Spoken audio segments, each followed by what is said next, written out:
Hello students, good morning. आगे बढ़ते हैं। अब हम हमारे मांग की लोच के मापन के अंतर्गत यहाँ पर हमारे द्वारा थर्ड मेथड रेखा गणितीय या ज्यामितीय विधि का अध्ययन किया जाएगा मांग की लोच को मापने के अंदर। यहाँ पर हमारे एक चित्र बना हुआ होता है।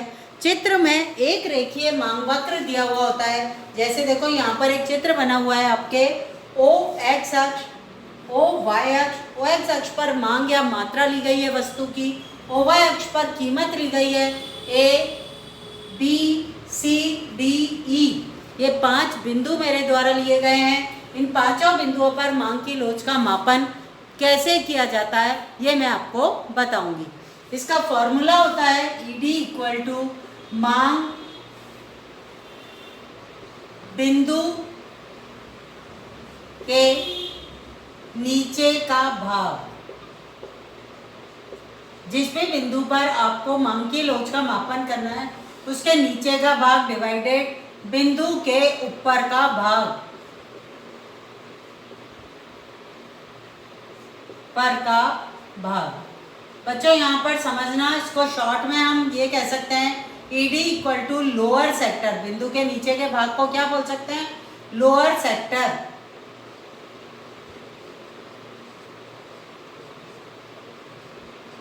और ऊपर के भाग को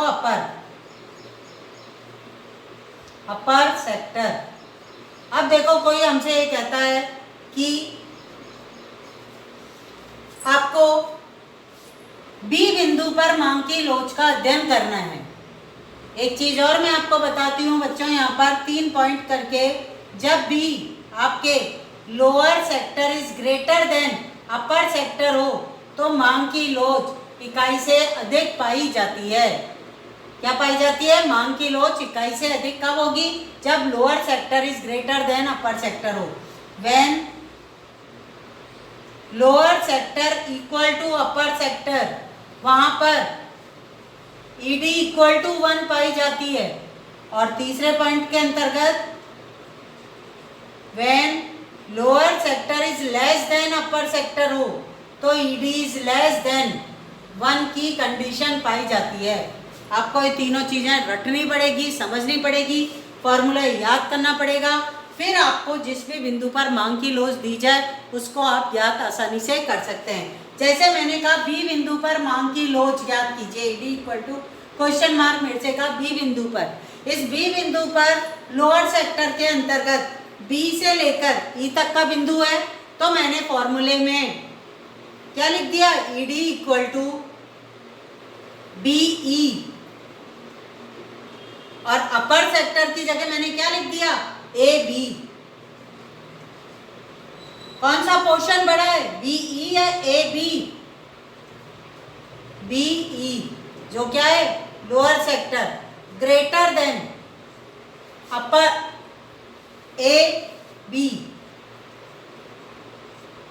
जिसे अपन अपर सेक्टर भी कह सकते हैं।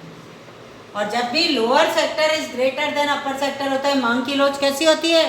इकाई से अधिक होती है। या मांग की लोच कैसी होगी?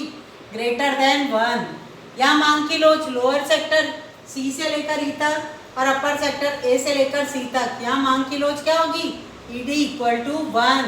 यहाँ लोअर सेक्टर कम है, upper sector is greater than D बिंदु पर ईडी लेस देन 1 की कंडीशन। यहाँ शून्य की स्थिति पाई जाएगी, ईडी इक्वल टू 0।